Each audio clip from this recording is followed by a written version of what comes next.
बिस्मिल्लाहिर्रहमानिर्रहीम। अल्लाहुम्मा सल्लि अला मुहम्मद व आलि मुहम्मद। अस्सलामु अलैका या अमीन अल्लाहि फी अर्दिही व हुज्जतहू अला इबादिही। अस्सलामु अलैका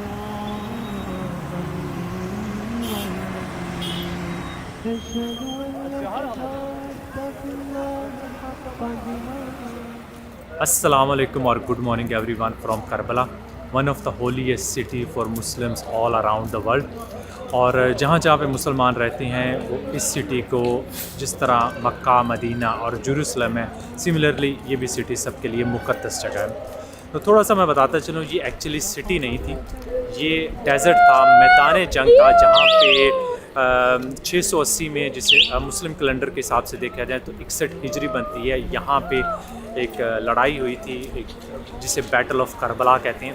तो जिसमें इमाम हुसैन अलैहिस्सलाम जो हज़रत अली अलैहिस्सलाम के बेटे और प्रॉफिट मोहम्मद सल्लल्लाहु अलैहि वसल्लम के नवासे थे, उनको शहीद किया गया था। तो उसके बाद जहाँ पे उनकी श्राइन बनाई गई थी, तो इस श्राइन के आसपास में ये सिटी जो है ये आबाद हो गई थी। और आज इस सिटी की तकरीबन कोई 7 लाख के करीब पॉपुलेशन है।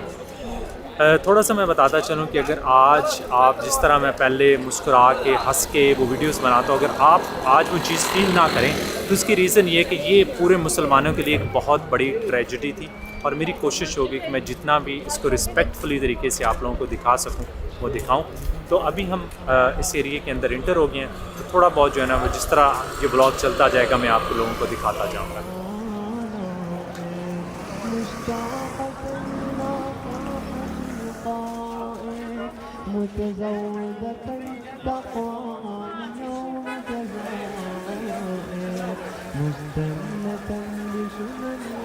हम लोग जी नाश्ता करने के लिए, यहाँ का ट्रेडिशनल नाश्ता है करबला का, वो करने के लिए आए हैं। एक्चुअली मेरे ऑर्डर में इंक्लूडेड नहीं था, तो मैंने कहा कि यहाँ पे आगे करते हैं, चलो लोकल भी हो जाएगा। तो ये एक डिश है जिसे कहते हैं बाकिला बेदहन। इसमें ये होता है कि बीन्स हैं, उसके अलावा ये जो आप ऊपर देख रहे हैं ये अंडा है, और बाकिला कहते हैं आई थिंक बीन्स को, विद दहन। दहन होता है इसके अंदर देसी घी जो है ना उसका तड़का लगा के उसके ऊपर इन्होंने थोड़ा सा अंडा वगैरह डाला है। तो अगर आप देख सकते हैं ये जो है ये बीन्स है मेरे हाथ में, और ये जो है ये रोटी है, और साथ में ये अंडा है। तो इसको खाते भी हाथ से, हाथ वगैरह हमने धो लिए, तो इसको अल्लाह का नाम लेके खाते हैं, बिस्मिल्लाह पढ़ते हैं, और उसके बाद जो है सिटी की तरफ दोबारा जो है एक्सप्लोर करेंगे।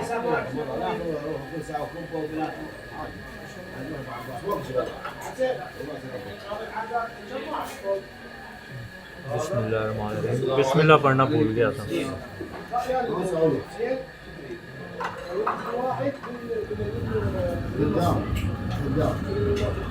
अच्छा नाश्ता है, लेकिन जैसे अरबी खाने होते हैं उनमें मतलब हमें नमक मिर्च की थोड़ी सी आदत है, तो हमें भी इसके ऊपर जो है वो सावर ऑरेंज वगैरह इस तरह की चीज़ जो है ना वो डाल लेते हैं।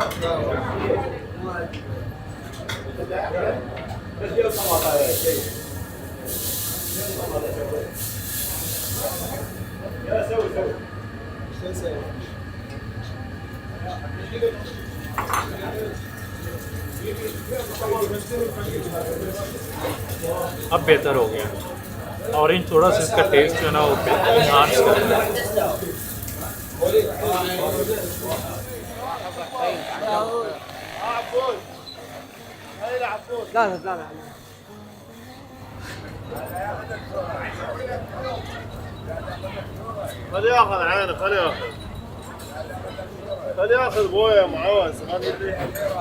नाश्ते के बाद ये हमारी चाय है, और हम लोग अभी जिस बाज़ार में खड़े हैं ये यहाँ का सबसे पुराने बाज़ारों में से एक है, क्योंकि होली श्राइन के चारों तरफ आपको बाज़ार मिलेंगे। जैसे कि आप मेन रोड पे जहाँ पे चेक पोस्ट है वो क्रॉस करते हैं, तो उसके बाद आप जो है ना वो बाज़ार में एंटर हो जाते हैं, और ये सीधा जो है ना आगे हर बाज़ार होली श्राइन की तरफ ही जा रहा है। अभी हम यहाँ पे चाय पीते हैं, यहाँ पे चीनी बहुत डालते हैं, हमने स्पेशल रिक्वेस्ट किया कि थोड़ी चीनी डालें, लेकिन चाय यहाँ की पूरे एरिया में मुझे बहुत मज़े की लग रही है। पीछे हमने जो पे किया था आई थिंक वो कोई $2 पर पर्सन बड़ी मुश्किल से बनता होगा, तो खाना उनका अच्छा था। अभी हम चाय पीते हैं।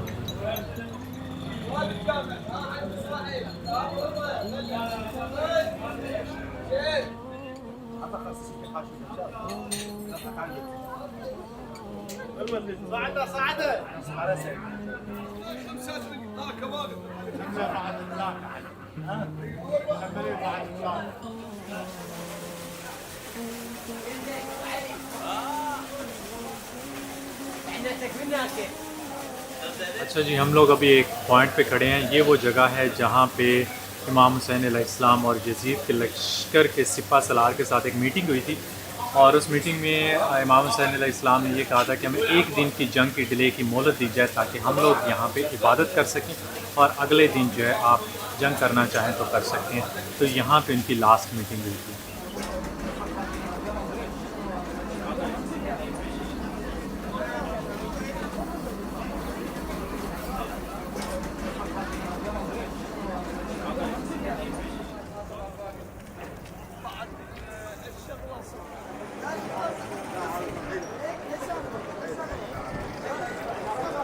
हम लोग जी होली श्राइन वाले एरिए पे पहुंच चुके हैं। थोड़ा सा मैं आपको हिस्ट्री बताना चाहूँगा कि ये जंग जो है वो हुई किस तरह थी।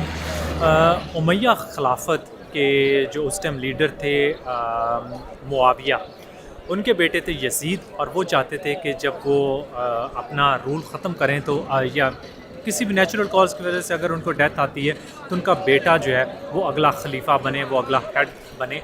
वो लोग रहते थे उस टाइम जो वो मौजूदा दौर में सीरिया, लेकिन उनको बहुत ज़्यादा सपोर्ट हासिल नहीं थी क्योंकि उनका रूल जो था वो बड़ा ऑप्रेसिव था। बहुत ज़्यादा लोग नाखुश थे उनसे। कूफा के लोग थे जहाँ पे हज़रत अली अलैहिस्सलाम चौथे खलीफा रहे थे, जो उनका वो हेड था, कूफा जो कैपिटल था। वहाँ के लोग चाहते थे कि इमाम हुसैन अलैहिस्सलाम को जो है वो खलीफा बनाया जाए। तो उन्होंने ये कहा कि आप हमारे पास आएँ, हमारे पास इतनी सपोर्ट है कि हम आपको सपोर्ट करेंगे, और अगर हमें लड़ना भी पड़ा तो हम लड़ाई करेंगे। तो इसलिए वो मक्का से जा रहे थे कूफा की तरफ, तो रास्ते में इस मुकाम पे उनके लश्कर को रोका गया और यहाँ पे वो 10 दिन तक भूखे प्यासे बैठे रहे। 10 मुहर्रम को जाके ये फ़ाइट हुई थी। तो इसमें वो लोग थे सिर्फ़ 72 लोग, इमाम हुसैन अलैहिस्सलाम की जो आर्मी थी, और 4000 के करीब जो था लश्कर था इसका यजीद का। तो उनके दरमियान फ़ाइट हुई और यहाँ पे उनको शहीद किया गया। तो अभी आप मेरे पीछे जो देख रहे हैं ये है इमाम हुसैन अलैहिस्सलाम के भाई हज़रत अब्बास अलैहिस्सलाम की श्राइन, वो भी उनके साथ थे। यहाँ पे कुछ पॉइंट्स हैं जहाँ पे फॉर एग्ज़ाम्पल उनका बाजू कलम किया गया और उनको तीर वगैरह लगे, तो वो पॉइंट भी थोड़े बहुत मैंने कैप्चर किए। सबसे पहले चलते हैं जी श्राइन के अंदर और उसके बाद हम चलेंगे जी इमाम हुसैन अलैहिस्सलाम की श्राइन।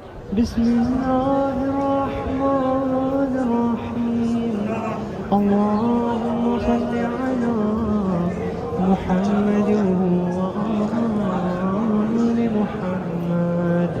अस्सलामु अलैका या अमीन अल्लाह फी अर्दिही व हुज्जतहू अला इबादिही। अस्सलामु अलैका या मैं जी अभी हज़रत अब्बास अलैहिस्सलाम की श्राइन के बिल्कुल एंट्रेंस पे आया हूँ, और यहाँ पे आपको मैं थोड़ा सा बताता चलूँ कि ये हज़रत इमाम हुसैन अलैहिस्सलाम की फ़ौज के सिपा सलार थे, और जब लश्कर ऑलमोस्ट ख़त्म हो गया था, सिर्फ बच्चे जो है मोस्टली बच्चे थे वो प्यासे थे, तो ये उनके लिए पानी लेने के लिए गए थे दरिया से। और यहाँ पे आप देख सकते हैं कि पीछे जो है ना एक मश्क लटकी हुई है। ये मश्क जो है इस चीज़ की अलामत है, मतलब इसके लिए इन्होंने रखी हुई है कि बता सके लोगों को कि ये पानी लेने के लिए गए थे, तो रास्ते में इनको शहीद कर दिया गया था।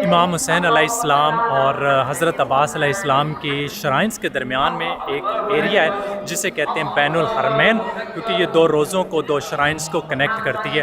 ये तकरीबन कुछ 200 से लेके 300 मीटर जो है ना इसका आई थिंक ये लेंथ बन जाती होगी। और एक्चुअली ये वो जगह है जहाँ पे जहाँ से अरबाइन का जुलूस या फिर अशूरा का जुलूस जो है ना वो यहाँ से इमाम हुसैन अलैहिस्सलाम जो आप मेरे पीछे श्राइन देख रहे हैं ये वाली है, यहाँ से गुजरता हुआ जो है वो आगे की तरफ जाता है। और आज अभी तो यहाँ पे काफ़ी रश है, और इवन के रश वाले दिनों में जब दोनों श्राइन्स में इतनी जगह नहीं होती तो लोग जो है ना यहाँ पे नमाज़ वगैरह पढ़ते हैं। और हमारी कोशिश होगी कि अभी हम चलते हैं जी इमाम हुसैन अलैहिस्सलाम की श्राइन को देखने के लिए, इस एरिए से वॉक करते जाते हैं। और इस एरिए के बारे में मशहूर है कि ये एक्चुअली वो जगह है जहाँ पे सबसे ज़्यादा जो है वो शहीद हुए थे बैटल ऑफ करबला में।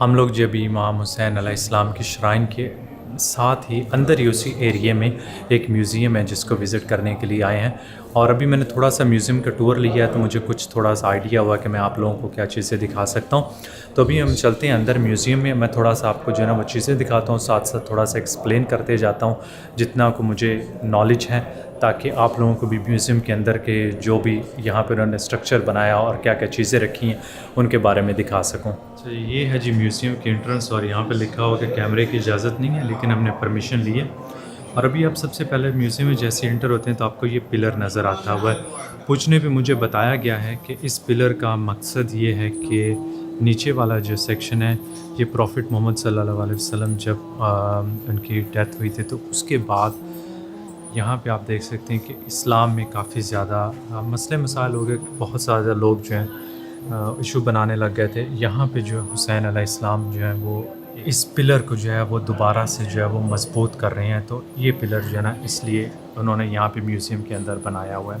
इस साइड पे अगर चलते हैं तो आप में से बहुत सारे लोगों का ये क्वेश्चन होगा शायद कि यहाँ पे जो चीज़ें पड़ी हैं क्या ये ओरिजिनल हैं, कोई इस तरह की हैं कि जो कि उस जो बैटल ऑफ करबला थी तो वहाँ की भी चीज़ें हैं। तो यहाँ पे उन लोगों के नाम लिखे हुए हैं जिन्होंने वो चीज़ें चुराई थी, ठीक है, उस जंग से। और इधर जो है वो उन लोगों के नाम लिखे हैं जिन्होंने बाद में इस होली श्राइन पे अटैक वगैरह किया था, डेट्स के साथ लिखे हुए हैं। तो आप देख सकते हैं ये वो सारी चीज़ें। और अभी जब अंदर जाते हैं तो यहाँ पे मोस्टली जो चीज़ें हैं ये लोगों ने गिफ्ट वगैरह की हैं, कुछ पुरानी चीज़ें हैं, लेकिन बैटल वाली कोई भी चीज़ यहाँ पे मौजूद नहीं है। तो अभी चलते हैं थोड़ा सा, मैं आगे आपको लेके चलता हूँ म्यूज़ियम के। जो यहाँ पे अगर आप देखें तो ये पर्शियन टाइम की आई थिंक सफ़ावी डायनेस्टी वालों ने ये चीज़ गिफ्ट की हुई है। ये स्प्रिंकलर है, ठीक है। उसके अलावा यहाँ पे जो हैं ये अगर आप देखें तो ये बंदूकें जो ये ऑटोमन के दौर की हैं, क्योंकि उनका यहाँ पे कंट्रोल काफ़ी अर्सा रहा था।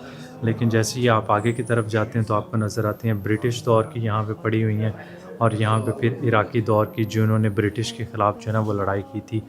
और उसके अलावा यहाँ पे पुरानी और भी चीज़ें पड़ी हैं, लेकिन इनके ऊपर अरबी लिखी है, मुझे नहीं समझ आ रही कि इसका मकसद क्या है। और इधर अगर आप देखें तो ये स्नाइपर वगैरह की उन्होंने ला के रखी हुई हैं, ठीक है। और अगर हम दोबारा से आगे की तरफ जाते हैं, अभी हम लोग जो एक दूसरे सेक्शन में आ गए हैं। और अगर मैं आपको यहाँ पे थोड़ा सा दिखाऊं तो इस सेक्शन में आप देखते हैं कि यहाँ पे कुछ चीज़ें पड़ी हुई हैं, और ये वो चीज़ें हैं जो दरवाज़े पे थी, श्राइन के दरवाज़े पे थे। लेकिन जब सदाम ने अटैक किया था तो दरवाज़ा टूट गया था, तो उसकी जो बाकी बची हुई चीज़ें हैं वो इन्होंने यहाँ पे रखी हुई हैं। और इसी तरह यहाँ पे कुछ और गिफ्ट्स वगैरह जो दिए गए थे। ये हाँ, जो सबसे इम्पॉर्टेंट और ख़ूबसूरत चीज़ लगी है, ये देखें, ये प्योर गोल्ड से लिखा गया है, और आई थिंक इस पे बहुत टाइम लगा होगा लिखने में। सिमिलरली इसी तरह जो है यहाँ पे भी इसी तरह की पड़ी हुई हैं कुछ चीज़ें। मैं आपको ये भी थोड़ा सा ज़रा जूम इन करके दिखाता हूँ। यहाँ पे आप देख सकते हैं, तो ये कुछ चीज़ें मुझे यहाँ पे बहुत इंटरेस्टिंग देखने को मिली हैं। और अभी हम जा रहे हैं जी यहाँ पे, ये एक लास्ट सेक्शन है। इस सेक्शन में आप ये जो देख रहे हैं ये पहले ज़री का पार्ट होता था, लेकिन अब उसको चेंज कर दिया गया। इसको 90 साल पहले गिफ्ट किया था बोरा कम्युनिटी ने, इंडिया की ने। और इसके ऊपर आपको गोलियों के निशान वगैरह भी इधर उधर मिलेंगे। फॉर एग्ज़ाम्पल यहाँ पे अगर आप देख सकते हैं तो ये वाले हैं। इसके अलावा सिमिलरली मुझे इस साइड पे भी नज़र आए। तो ये जब भी कोई आर्मी वगैरह अटैक करती थी श्राइन के ऊपर, मतलब हो सकता है ये सदाम के दौर की हों, यहाँ पे भी आप देख सकते हैं। ठीक है।